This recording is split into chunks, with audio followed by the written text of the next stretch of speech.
C'est l'heure du journal sur Business 24 Africa. Voici les titres. Média, Discope Africa, l'événement de référence pour l'industrie de la télévision en Afrique, s'est ouvert ce mardi 2 juin à Abidjan. Et puis Showbiz, bar et maquis en Côte d'Ivoire, une activité prometteuse à soutenir. Voici pour le sommaire, mesdames et messieurs, bonsoir et bienvenue sur Business 24 Africa. Ouvrons ce journal avec cet événement qui se tient actuellement en Côte d'Ivoire.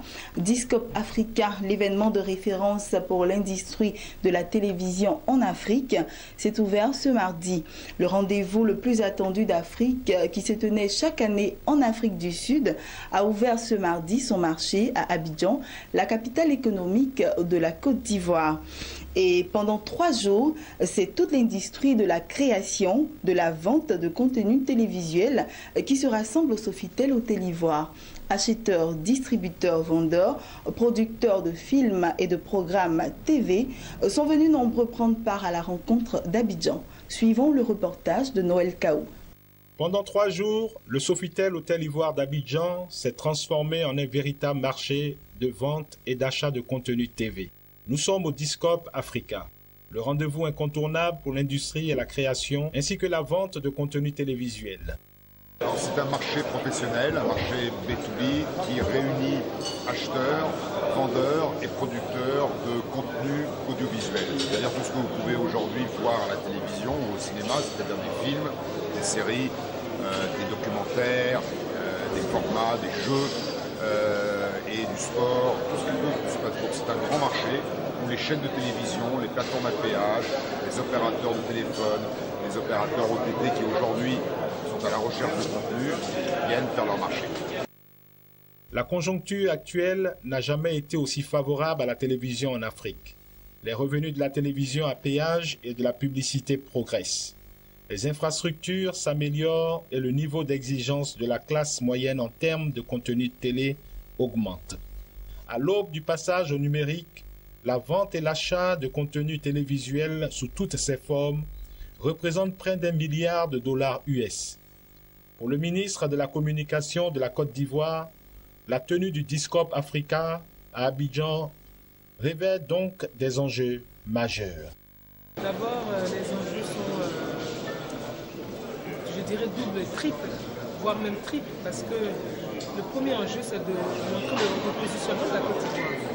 Le président de la République, comme vous le savez, n'a pas arrêté de voyager, vraiment de ramener du monde en Côte d'Ivoire pour montrer à quel point nous étions sur la bonne voie, la voie du développement. Il l'a fait et je crois que à sa façon, il participe également parce que c'est quand même 500 participants qui viennent de plus de 4 ou 5 continents, de 40 pays, pour être plus exact, qui viennent ici en Côte d'Ivoire.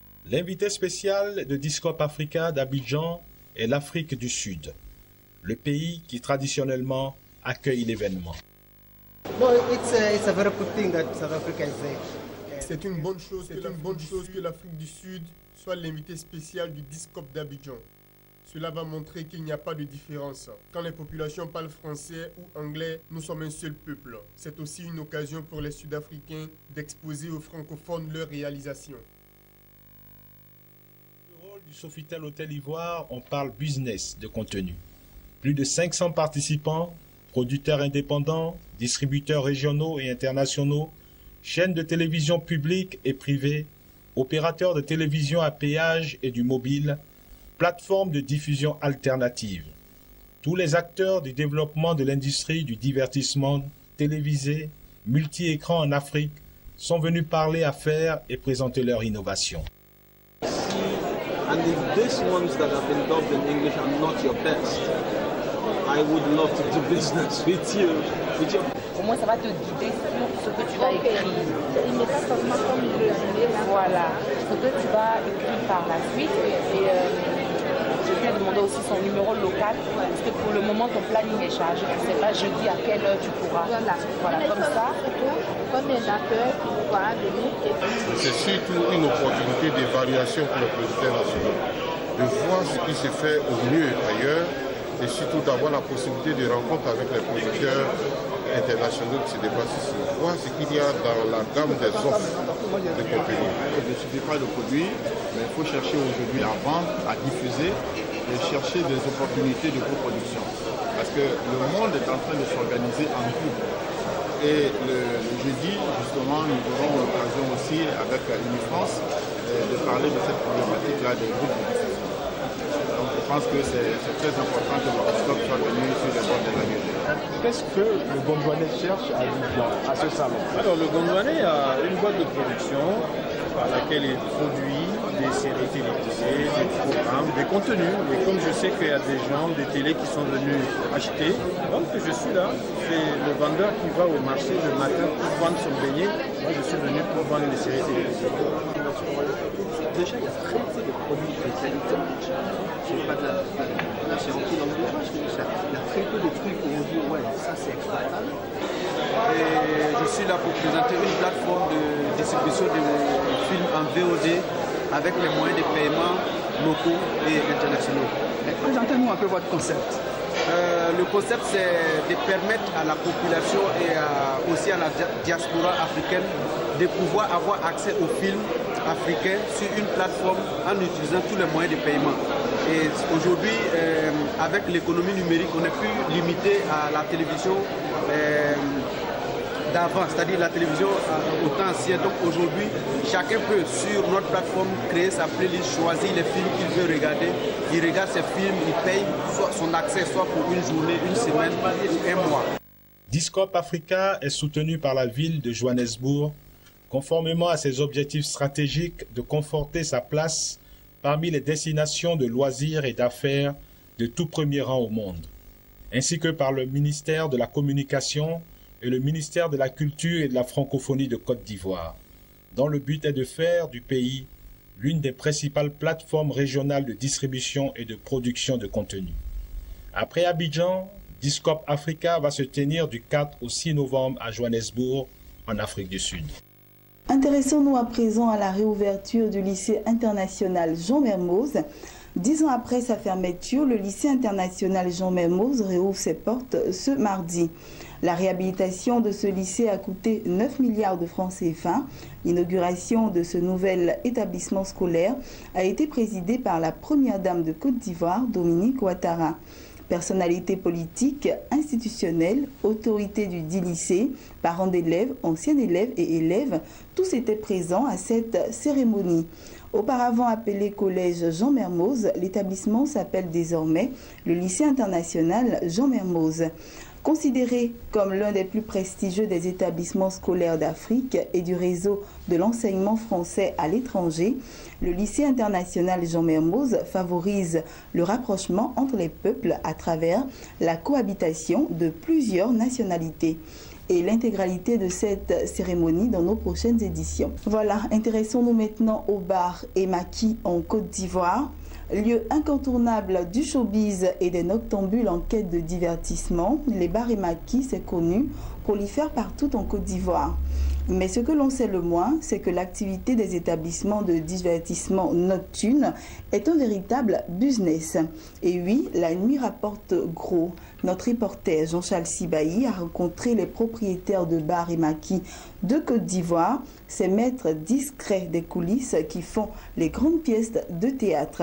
Pour autant, le secteur rencontre des difficultés et les acteurs demandent à être accompagnés par le secteur bancaire. Suivez. Yopougon, rue Princesse, au nord du district d'Abidjan. 1 km d'alcool, de sexe et de divertissement. C'est ici la mecque des bars Emaki de Côte d'Ivoire. Dans ce nightclub, l'alcool coule à flot. Il est difficile de se frayer un chemin.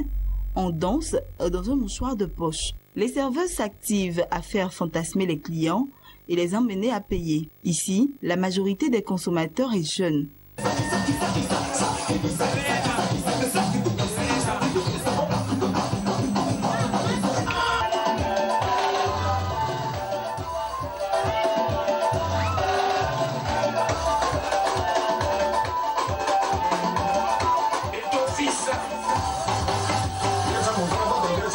Le nightclub affiche complet ce week-end seulement. Les autres clubs de la rue Princesse n'auront pas la même chance. C'est que la rue Princesse, jadis lieu par excellence du divertissement, des bars et des maquis en Côte d'Ivoire, a perdu son lustre d'antan. La rue Princesse, dans le temps, c'était vraiment, je peux dire, un peu spécial. Hein, parce que quand tu arrives à la rue Princesse, tu n'as jamais vu ça quelque part. Il y a du monde, il y a l'ambiance et partout c'est le bruit. Bon, c'était une manière pour nous d'avoir une identité, c'est-à-dire un site touristique.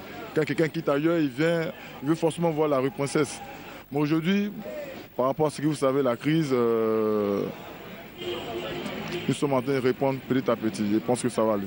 Il y a 2 ans, le gouvernement ivoirien avait lancé une vaste opération de déguerpissement des établissements à ciel ouvert et des clubs installés sur le domaine public, mettant en berne toutes les activités de la rue. La mairie de Yopougon, qui a donné sa caution pour cette opération de l'État, en donne ici les raisons. À un moment donné, on ne pouvait pas passer de jour comme de nuit. La route était pratiquement occupée par les bars qui rivalisaient de musique en ce lieu-là. Donc, 2 problèmes se sont posés sur cette rue.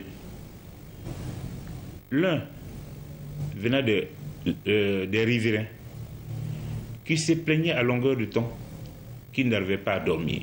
Et les malades qui sont dans les maisons n'arrivent pas à se reposer. Les enfants qui sont dans les maisons ne peuvent pas étudier. Cela devenait insupportable pour les riverains de cette ville.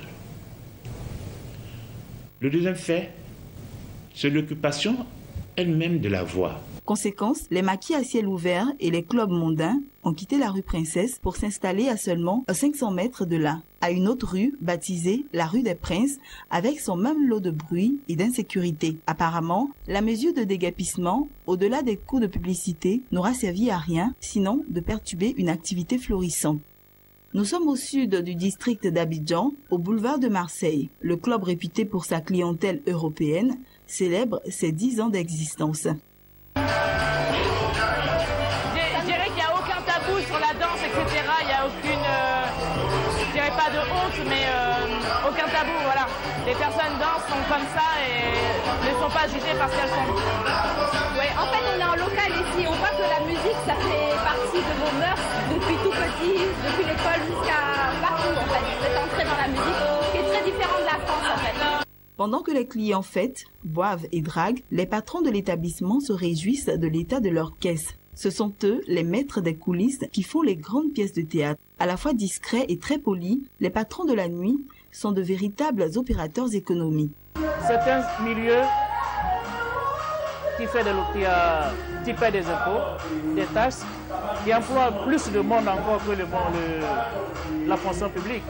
Je dirais bien celui qui, chez nous, au sud ici, dans l'hémisphère d'ici, celui qui travaille dans un milieu tel qu'un bar, un maquis, un bistrot, l'autre dirait bien c'est celui qui a raté ses études scolaires. Loin de là. On a le plus souvent on envie les pays qui ont leur économie basée sur le tourisme. Mais c'est dû à quoi? Le tourisme, ce n'est pas forcément la lagune, ce n'est pas forcément les voyages, les musées, non. C'est la restauration, c'est l'hôtel, c'est les divertissements, c'est tout ça qui fait le tourisme. Le dernier né des nightclubs d'Abidjan, c'est lui. Situé à Cocody de Plateau, au boulevard des Martyrs, l'établissement Bokolo Bongo Club privé vous ouvre ses portes. Le nightclub vient d'ouvrir, mais le propriétaire, lui, est un monstre de la nuit. Je m'appelle aussi Assime Innocent, mais dans mon milieu, on m'appelle Innocent Bokolo Bongo, ambassadeur Bokolo Bongo. Le grand sapeur, un jeune homme plein de bonnes manières. Le boss de Bokolo Bongo Club privé a investi 80 millions de francs CFA dans son business. Il compte sur une clientèle sélecte et de la jet-set ivoirienne pour rentabiliser. Un club privé, ça vous dit simplement que la clientèle est très très filtrée. Moi, je ne veux pas n'importe qui. N'importe qui, je ne sous-entends pas argent. Je veux des gens propres. Des gens bien habillés, très très propres, bien coiffés, bien rasés, bien parfumés, des gens bien. Il est difficile de dénombrer les maquis et bars d'Abidjan. La seule commune de Yopougon enregistre plus de 2000. Ces établissements naissent aussi vite qu'ils meurent faute de bonne gestion. Malgré les difficultés, l'activité refuse de mourir. Mieux, elle gagne du terrain en s'installant partout, même en plein cœur des quartiers résidentiels, au détriment des riverains, mais au grand bonheur des noctambules et des patrons de bars et maquis de Côte d'Ivoire. Et cette information en images pour terminer. Le groupe CFAO annonce l'ouverture de 2 nouvelles concessions automobiles à Abidjan, capitale économique de la Côte d'Ivoire, et à Kinshasa, capitale de la République démocratique du Congo. L'inauguration de la concession abidjanaise a eu lieu ce 1er juin en présence de Richard Biel, président du directoire de CFAO, et de Marc Ferrol, directeur général de CFAO pour l'Afrique de l'Ouest. Les dirigeants se sont rendus à Kinshasa ce mardi 2 juin pour le lancement de la concession congolaise. Voilà, c'est ici que nous mettons un point final à ce temps d'information. Bonne suite de programme sur Business 24 Africa.